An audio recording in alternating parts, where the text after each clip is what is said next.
नमस्कार, आप देख रहे हैं रफ्तार मीडिया। मैं आपके साथ प्रियंका मलिक हाजिर उत्तराखंड की तमाम छोटी बड़ी खबरों के साथ। खबरों का रुख करेंगे, लेकिन सबसे पहले एक नजर हेडलाइंस पर। सीएम धामी ने देहरादून में सुनी पीएम मोदी के मन की बात। कहा, समाज हित में काम करने वाले लोगों का प्रधानमंत्री कर रहे सम्मान। महिला सशक्तिकरण के लिए तेजी से हो रहा काम। देहरादून पहुंचे कांग्रेस के राष्ट्रीय अध्यक्ष मल्लिकार्जुन खड़गे ने किया विराट सम्मेलन को संबोधित। बीजेपी पर साधा निशाना। कहा, कांग्रेस को न सिखाए देशभक्ति। खड़गे ने किया चुनावी शंखनाद। कांग्रेस के वरिष्ठ नेता गोविंद सिंह कुंजवाल का बड़ा बयान। कहा, लोकसभा चुनाव लड़ने में खर्च होंगे 14 करोड़ रुपए। दावेदारी से किया इनकार। अपने लीडर के बयान से कांग्रेस अनजान। और हल्द्वानी में निकाली मूल निवास स्वाभिमान महारैली। हजारों लोगों ने एक साथ भरी मूल निवास और भू कानून की हुंकार। चप्पे चप्पे पर तैनात रही पुलिस फोर्स। हेडलाइंस के बाद बुलेटिन में खबरें विस्तार से। मुख्यमंत्री पुष्कर सिंह धामी ने देहरादून में प्रधानमंत्री नरेंद्र मोदी के मन की बात कार्यक्रम का 109वां संस्करण सुना। सीएम धामी ने कहा कि मन की बात कार्यक्रम के माध्यम से पीएम मोदी द्वारा देशवासियों के ऐसे प्रयासों को सामने लाया जा रहा है जो निस्वार्थ भाव से समाज और देश को सशक्त करने का काम कर रहे हैं। प्रधानमंत्री ने आज पद्म सम्मान प्राप्तकर्ताओं का भी जिक्र किया। महिला सशक्तिकरण की दिशा में प्रधानमंत्री नरेंद्र मोदी के नेतृत्व में देश में तेजी से काम हो रहा है। इस अवसर पर सीएम पुष्कर सिंह धामी ने दिव्यांग बच्चों को व्हील चेयर भी प्रदान किए। उत्तराखंड में कांग्रेस के राष्ट्रीय अध्यक्ष मल्लिकार्जुन खड़गे के दौरे के साथ ही कांग्रेस ने लोकसभा चुनाव का बिगुल फूंक दिया है। चुनावी मैदान में मुकाबले के लिए उतर चुकी कांग्रेस फिलहाल सत्ता पक्ष बीजेपी से एक कदम आगे निकल चुकी है। वो कैसे, आइए आपको इस रिपोर्ट में दिखाते हैं। देवभूमि में मल्लिकार्जुन खड़गे ने भरी हुंकार। कांग्रेसियों ने किया चुनावी शंखनाद। चुनावी मैदान में कांग्रेस मुकाबले को तैयार। क्या होगा बीजेपी का अगला वार?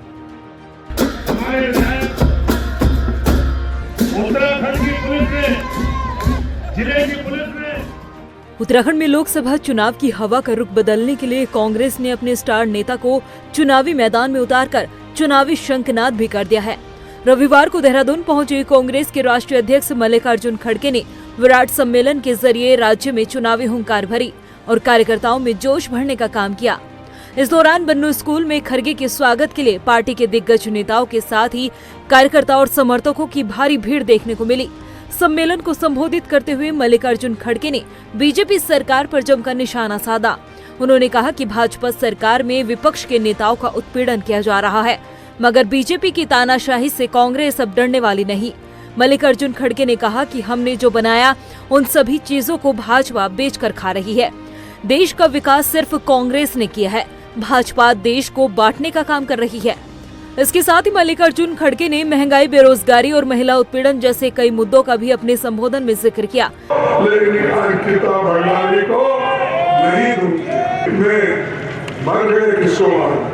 ये निकला बाहर निकला, लेकिन अंदर कितने छुपाए किसको मालूम। उन्होंने बोला, मोदी जी ने बोला, बीजेपी ने बोला, हम नौजवान को फौज में भर्ती कराएंगे। 4 साल तो उसको आप स्टाइपेंड पीरियड मिलेगी। 4 साल के बाद कहाँ है वो? रास्ते पे घूम रहा है। यूजीसी में क्या नोटिफिकेशन? अब जो रिजर्वेशन है यूनिवर्सिटी में, उन यूनिवर्सिटी में रिजर्वेशन नहीं होंगे। तो ये ऐसी सरकार यहाँ पर बैठी है, ऐसे लोगों को आप निकाल के उखाड़ के फेंकना चाहिए। सत्ता से अगर नहीं निकालेंगे, आगे आप लोग ऐसे ही जुर्म सहते रहेंगे।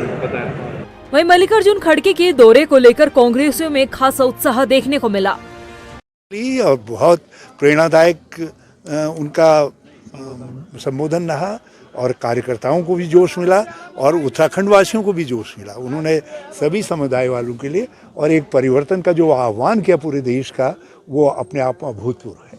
देखो, ये कभी भी किसी पार्टी के राष्ट्रीय अध्यक्ष आते हैं और जब वो कार्यकर्ताओं को संबोधित करते हैं तो वो जोश जो होता है इलेक्शन लड़ने का वो डबल हो जाता है। और इस वक्त मुझे लगता है कि सभी लोग बहुत मॉरली हाई होके गए हैं और उनको लगता है कि अब आने वाले जो लोकसभा की तैयारी है वो हम लोगों को बहुत अच्छे से करनी है हमारे राष्ट्रीय अध्यक्ष जी ने, क्योंकि एक एक बात जो थी वो बहुत अच्छे से बोली। और जो कांग्रेस की उपलब्धियां जिस तरीके से उन्होंने कार्यकर्ताओं को बताया, जिस तरीके से उन्होंने उनको बोला कि ये लड़ना पड़ेगा बीजेपी से, तो वो हम लोगों के लिए कहीं ना कहीं प्रेरणादायक है।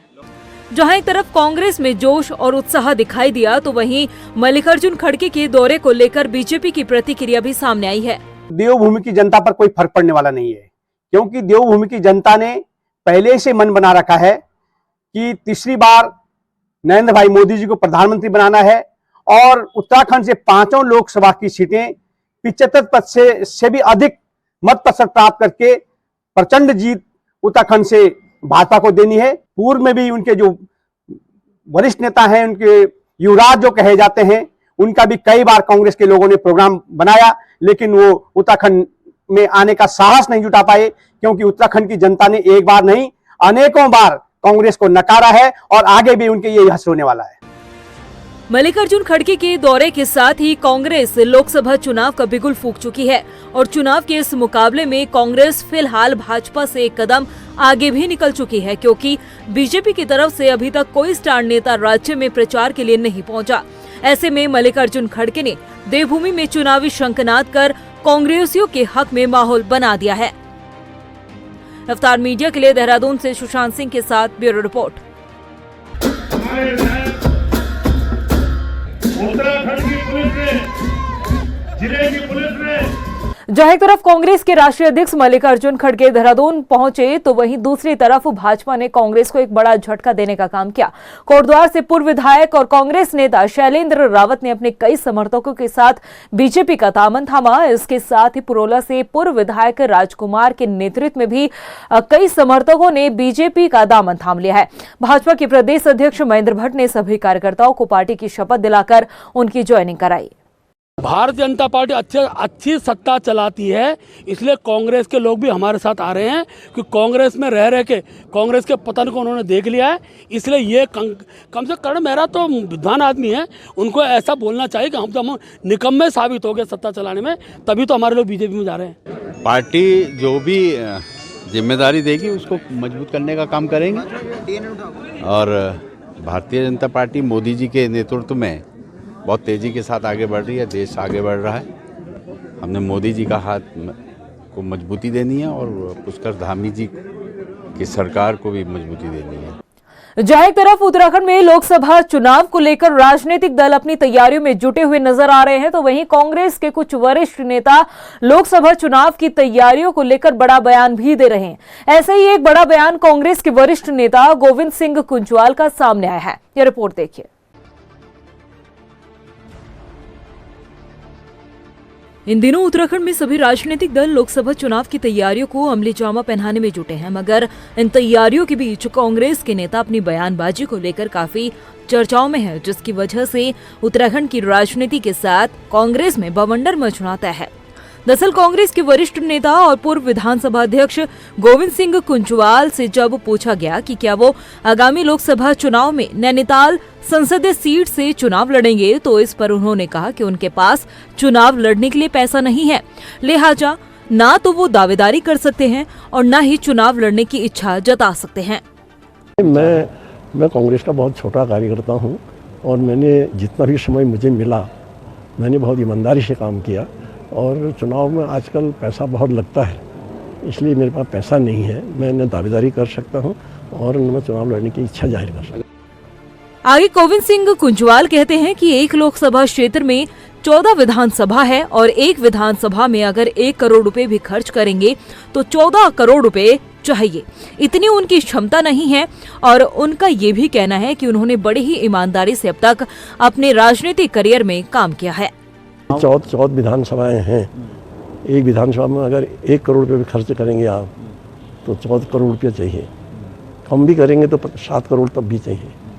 तो ये क्षमता मेरी नहीं है, क्योंकि मैंने तो अपने को बहुत ईमानदारी के साथ सीमित रख करके आज के दिन भी मेरा अपना कोई दूसरा खाता नहीं है जिस खाते में मैं लेन देन करता हूँ। केवल एक खाता देहरादून वाला है, जब मैं विधायक बना था वहाँ खोला था स्टेट बैंक में, वही चल रहा है, उसी में पेंशन आती है, उसी से मैं अपना तेल पानी गुजर करता हूँ। अब कुंजवाल के इस बयान ने चुनाव आयोग के साथ साथ कांग्रेस पर भी सवाल खड़े किए। हालांकि कुंजवाल के इस बयान से कांग्रेस अनजान बनती नजर आई है।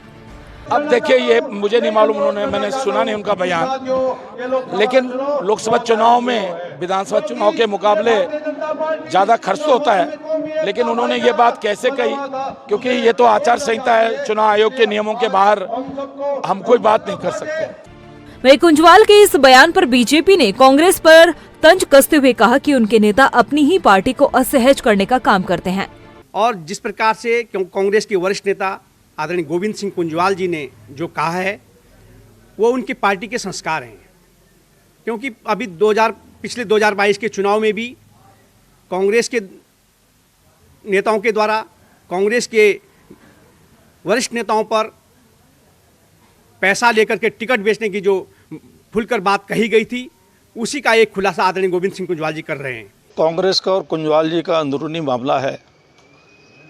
वर्षों तक वो कांग्रेस में रहे हैं, कांग्रेस ने उनको टिकट भी दिया है, और उनका कहना है कि अगर एक विधानसभा में 1 करोड़ रुपए खर्च होता है तो पहले तो उनको विधानसभा का चुनाव उन्होंने लड़ा है, ये बताना चाहिए कि वो 1 करोड़ रुपया कहाँ से आया था जिससे उन्होंने चुनाव लड़ा, और आगे किस प्रकार के उनकी पार्टी में है, पैसे वाले को टिकट देते हैं, कार्यकर्ता को देते हैं, ये उनका अपना अंदरूनी मामला है। मुझे ऐसा लगता है कि कहीं ना कहीं कुंजवाल जी को ऐसा लगता है कि उनकी पार्टी अब उनको कोई तवज्जो नहीं दे रही है। अब गोविंद सिंह कुंजवाल के इस बयान से कांग्रेस की राजनीतिक हवा का क्या रुख होगा, ये तो आने वाला समय ही तय करेगा। फिलहाल इस बयान ने कांग्रेस में हलचल तो मचा दी है। रफ्तार मीडिया के लिए देहरादून से ब्यूरो रिपोर्ट। हल्द्वानी में मूल निवास 1950 स्वाभिमान महारैली में हजारों लोगों ने शिरकत की। इस रैली को उत्तराखंड के 200 संगठनों ने अपना समर्थन दिया। मूल निवास स्वाभिमान महारैली में युवाओं ने बढ़ चढ़कर हिस्सा लिया और अपनी मांगों को लेकर हुंकार भी भरी। उत्तराखंड भू कानून और मूल निवास समन्वय संघर्ष समिति के संयोजक मोहित डिमरी ने कहा कि देहरादून के बाद हल्द्वानी में मूल निवास और भू कानून को लेकर ये दूसरी रैली निकाली गई। अब पहाड़ी जाग गए हैं और अपने अधिकारों को लेकर वो सड़कों पर उतरने लगे हैं। इसलिए सरकार को चाहिए कि वो उत्तराखंड के मूल निवासियों को स्थायी निवास से झुंझुनने से मुक्त करे और मूल निवास के आधार पर ग्रुप सी और ग्रुप डी की भर्तियों पर 100% आरक्षण भी दे। देखिए, 24 दिसंबर को देहरादून में महारैली हुई, उसके बाद हम आज 28 जनवरी को हल्द्वानी में महारैली कर रहे हैं और हजारों लोग यहाँ पे जुटे हैं और एक तरह से उत्तराखंड में एक बड़े आंदोलन की शुरुआत होने जा रही है। लोग अपने मूल अधिकार अपने राज्य में सुरक्षित करना चाहते हैं, अपने जल जंगल जमीन को बचाना चाहते हैं, अपनी नौकरियां, अपने संसाधन चाहते हैं कि यहाँ के लोगों को मिले। आज हम देख रहे हैं भारी ताकतें हमारे राज्य में घुसपैठ कर चुकी हैं और यहाँ के जितने भी संसाधन हैं उन पर कब्जा जमा रही है। यही स्थिति रही तो आने वाले समय में जो उत्तराखंड के मूल निवासी हैं उनका अस्तित्व संकट में आ जाएगा। देखिए, सबसे पहले तो प्रदेश विरोधी ताकतों को पहचानना पड़ेगा। वो प्रदेश विरोधी ताकतें अधिकारियों के रूप में हो सकती है, वो प्रदेश विरोधी ताकतें हमारे नेताओं के रूप में हो सकती है, वो प्रदेश विरोधी ताकतें राजनीतिक दलों के रूप में हो सकती है। पहले उन प्रदेश विरोधी ताकतों को पहचानना पड़ेगा, क्योंकि समय समय पर यहाँ के नेताओं ने, यहाँ के राजनीतिक दलों ने ऐसी बयानबाजी की है जिससे कि यहाँ के जो मूल निवासी है उनकी उपेक्षा हुई है। आज की भारतीय नारी हर क्षेत्र में बढ़ चढ़कर हिस्सा ले रही है और यही वजह है कि अब उत्तराखंड में पहली बार महिला अग्निशमन दल की भर्तियों में भी शामिल हुई है, जिसमें उत्तराखंड की महिलाओं ने बढ़ चढ़कर हिस्सा लिया और बड़े जोश के साथ ड्यूटी को निभाने का जज्बा भी दिखाई दे रहा है। ये रिपोर्ट देखिए। आज महिलाएं देश के विकास और सेवा के हर क्षेत्र में बढ़ चढ़कर अपना योगदान दे रही है और देश का गौरव बढ़ा रही है। आज भारतीय नारी कई ऐसे क्षेत्रों में अपना विशेष स्थान बना चुकी है जिसमें कुछ समय पहले तक उनकी भागीदारी अकल्पनीय थी। यही वजह है कि अब उत्तराखंड में भी पहली बार अग्निशमन दल की भर्ती में महिलाओं को शामिल किया गया। दरअसल उत्तराखंड के अग्निशमन दल में काफी लंबे समय से 445 पद खाली चल रहे थे, जिनमें अब 367 पद भरे जा चुके हैं, जिसमें 107 पुरुष और 260 महिला फायर पुलिस कर्मियों की नियुक्ति की गई है। गढ़वाल मंडल में 167 महिला कर्मी और कुमाऊं मंडल में 97 फायर महिला पुलिस कर्मी शामिल की गई है। उपनिदेशक फायर ने बताया कि 3 रीजनल ट्रेनिंग सेंटर जिसमें हरिद्वार, रुद्रपुर और 31वीं वहीनी पीएसी रुद्रपुर में 6 महीने की ट्रेनिंग दी गई। साथ ही उन्होंने बताया कि महिला पुलिस कर्मियों को समान ट्रेनिंग दी जाती है और ये महिला पुलिसकर्मी फायर फाइटर का भी काम करेगी। उत्तराखंड राज्य में ये पहली बार ऐसा हुआ है कि जिसमें महिलाओं को जो है अग्निशमन दल में सम्मिलित किया गया है। क्योंकि हमारी जो है 445 जो है वैकेंसी थी फायरमैन की, रिक्त थी, जो कि जिसके विषय में जो है अधीनस्थ चयन सेवा आयोग के अध्याचन प्रेषित किया गया था और जिसके सापेक्ष समय 367 जो है उसमें कैंडिडेट प्राप्त हुए, जो इसमें सफल हुए फायरमैन की भर्ती परीक्षा में, जिसमें 107 पुरुष हैं और 260 के करीब जो है उसमें महिलाएं हैं। और इसमें 367 जो कैंडिडेट्स थे इनको जो है 3 आरटीसी में जो है विभक्त किया गया था ट्रेनिंग के 6 माह के प्रशिक्षण हेतु। तो पहला इसमें जो है आरटीसी हरिद्वार जो जिले की आरटीसी थी, आरटीसी रुद्रपुर जिले की आरटीसी थी और 31वीं वाहिनी पीएसी में। तो 3 भागों में जो है इनको प्रशिक्षित किया गया। अग्निशमन में महिलाओं की भर्ती होने के बाद ड्यूटी के प्रति जोश देखने को मिल रहा है। महिला अग्निशमन कर्मचारी का कहना है कि शुरुआत में ट्रेनिंग काफी मुश्किल थी, लेकिन जब ट्रेनिंग शुरू हुई तो हमें काफी कुछ सीखने को मिला और ट्रेनिंग के दौरान मानसिक रूप से भी हमें मजबूत किया गया। देखिए, ये जो अग्निशमन की भर्ती हुई है गर्ल्स की, ये फर्स्ट टाइम उत्तराखंड में हुई है और ये काफ़ी चुनौतीपूर्ण थी हमारे लिए, क्योंकि कोई भी चीज़ जब पहली बार होती है तो काफ़ी टफ होती है। तो हम लोगों के लिए भी काफ़ी मुश्किल था। हमारी जो ट्रेनिंग है वो जो हमारी सर्विस है उसके अकॉर्डिंग हुई है और हमारी ट्रेनिंग काफ़ी हार्ड हुई है और ताकि हम लोग अपने आप को सर्व कर सकें और सर्विस दे सकें। स्टार्टिंग में तो हमें ये सब बहुत डिफ़िकल्ट लगता था कि हम कैसे करेंगे। इनफैक्ट हमें आधी लड़कियों को तो अब जाके पता चला है कि मतलब ऐसा कुछ भी, फायर डिपार्टमेंट एक अलग सा डिपार्टमेंट है। हमें वैसे लगता था ये पुलिस का वो नहीं है, लेकिन हम जैसे ही ट्रेनिंग में आए हमें बहुत कुछ सीखने को मिला, बहुत कुछ सिखाया गया है। इनफैक्ट जो लड़कियाँ कभी पैदल भी बहुत ज़्यादा चली नहीं होंगी या कभी किसी ने रनिंग भी नहीं की, उनको भी इतना स्ट्रांगली और मेंटली तैयार किया गया है कि अब हम कोई भी काम आसानी से कर सकते हैं, कोई भी चुनौती को हम आसानी से अपना योगदान दे सकते हैं हर चुनौती में। हिम्मत और बुलंद हौसलों वाली ये बहादुर बेटियां आग से लड़ने के लिए पूरी तरह से तैयार है। आग लगने की स्थिति में ये किसी भी इमारत में घुसकर बचाव कार्य कर सकती है। कल तक रसोई में आग पर खाना बनाने वाली ये महिलाएं आग से लड़कर लोगों की जान बचाने के लिए भी तैयार है। अब उम्मीद है कि अग्निशमन दल में शामिल हुई ये महिलाएं अब दूसरी महिलाओं के लिए भी मिसाल पेश करेंगी। रफ्तार मीडिया के लिए देहरादून से हिमांशु चौहान की रिपोर्ट। राजधानी देहरादून के हरिओम आश्रम में गोरक्षक दल के लोगों द्वारा किए गए हंगामे में पुलिस ने मुकदमा दर्ज कर लिया है। एसएसपी अजय सिंह ने मामले में जानकारी देते हुए बताया कि पुलिस को शिकायत मिली कि हरिओम आश्रम में संगठन के कुछ लोग जबरन गाय को चेक करने के लिए घुस आए हैं। आश्रम के कर्मचारियों द्वारा उन्हें रोकने पर विरोध हुआ। मौके पर पहुंची पुलिस ने 2 लोगों को हिरासत में भी लिया। साथ ही 7 को नामजद और 30 से 40 अज्ञातों के खिलाफ मुकदमा भी दर्ज किया गया। थाना पटेल नगर में जो है हरिओम आश्रम है, वहां पर कुछ शिकायत मिली थी कि वहां पर कुछ गाय को चेक करने के लिए कुछ संगठन के लोग और अन्य लोग वहां पहुंचे थे।